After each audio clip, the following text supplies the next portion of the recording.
प्यारे दोस्तों, आज मैं आपको भगवान गणेश की एक रोचक कहानी सुनाने जा रही हूँ। एक बार एक नगर में सविता नाम की एक गरीब मालिन रहती थी। उसके पति का स्वर्गवास हो चुका था और वह अपने 4 साल के बेटे मोहन के साथ किसी तरह अपना जीवन यापन कर रही थी।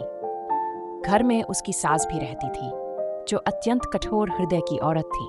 वह सविता को बहुत परेशान करती और हर दिन छोटी छोटी बातों पर ताने मारती।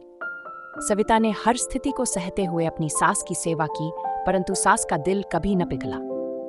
एक दिन सास का क्रोध अपनी चरम सीमा पर पहुंच गया और उसने अपनी बहू और पोते को घर से बाहर निकाल दिया। सविता अपने बेटे के साथ रोते रोते नगर छोड़कर चल पड़ी। वे दोनों चलते चलते एक घने जंगल में पहुंच गए। थके हारे वे एक विशाल पेड़ के नीचे बैठ गए। वहां से थोड़ी दूरी पर एक गणेश जी का मंदिर था। मंदिर के पास हर दिन श्रद्धालु आते और भगवान गणेश की पूजा कर प्रसाद चढ़ाते थे। उसी प्रसाद सविता और मोहन का गुजारा होने लगा। धीरे धीरे वे भी भगवान गणेश की भक्ति में लगे और हर रोज मंदिर की सफाई करने लगे। सविता अपने बेटी पूजा और सेवा के संस्कार देने लगी। कुछ समय बाद सविता के मन में एक विचार आया, क्यों न हम जंगल से फूल लाकर माला बनाकर बेचें? उन्होंने इस विचार को अमल में लाया और रोज सुबह जंगल से ताजे फूल तोड़कर मालाएं बनाने लगी। इसके साथ ही उन्होंने पूजा सामग्री और प्रसाद भी बेचना शुरू कर दिया। धीरे धीरे उनकी आमदनी बढ़ने लगी और गणेश जी की कृपा से वे एक छोटा सा घर और दुकान बनाने में सफल हो गए। नगर के राजा की बेटी राजकुमारी सुमन प्रतिदिन मंदिर में पूजा करने आती थी। एक दिन उसने मोहन को देखा और उसके सरल और सच्चे स्वभाव से प्रभाव कर उससे प्रेम कर बैठी। राजकुमारी ने अपनी भाभी से अपने मन की बात कही। भाभी ने उसे समझाया, वह एक मालिन का बेटा है और तुम राजा की बेटी हो। अगर तुमने उससे विवाह किया तो लोग तुम्हारी बहुत आलोचना करेंगे। परंतु राजकुमारी अपनी प्रतिज्ञा पर अड़ी रही। उसने कहा, मैंने मन बना लिया है कि मैं उसी से विवाह करूंगी, चाहे कुछ भी हो जाए।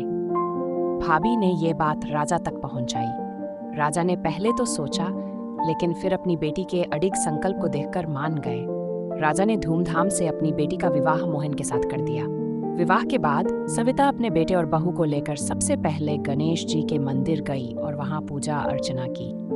उसने गणेश जी का आशीर्वाद लिया और सबको बताया कि कैसे भगवान गणेश की कृपा से उनकी जिंदगी बदल गई। इस घटना के बाद नगर भर में गणेश जी की महिमा की चर्चा होने लगी।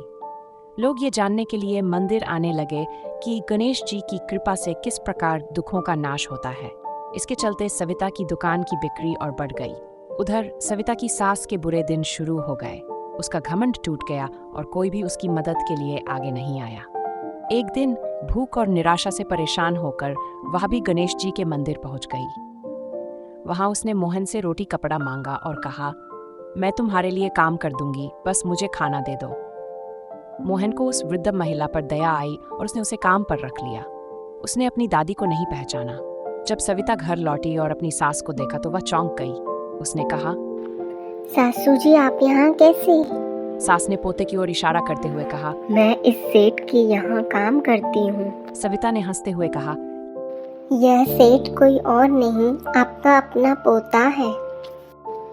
यह घर और दुकान भी आपका ही है।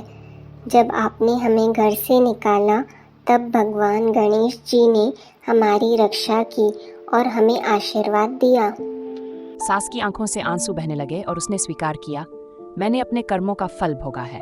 सविता ने सास को गले लगाया और कहा, अब आप हमारे साथ रहिए और पोते का प्यार और सुख देखिए। इस प्रकार भगवान गणेश जी की कृपा से सविता और उसका परिवार सुखी हो गया। इसलिए कहते हैं, गणेश जी महाराज, जैसे आपने मालिन को सुख दिया वैसे ही सब पर अपनी कृपा बरसाएं। दोस्तों, HMD हिंदी कहानियाँ में आपका तहे दिल से स्वागत है। दोस्तों, अगर कहानी पसंद आई हो तो ऐसी और कहानियों के लिए लाइक, शेयर और सब्सक्राइब जरूर से करें। धन्यवाद।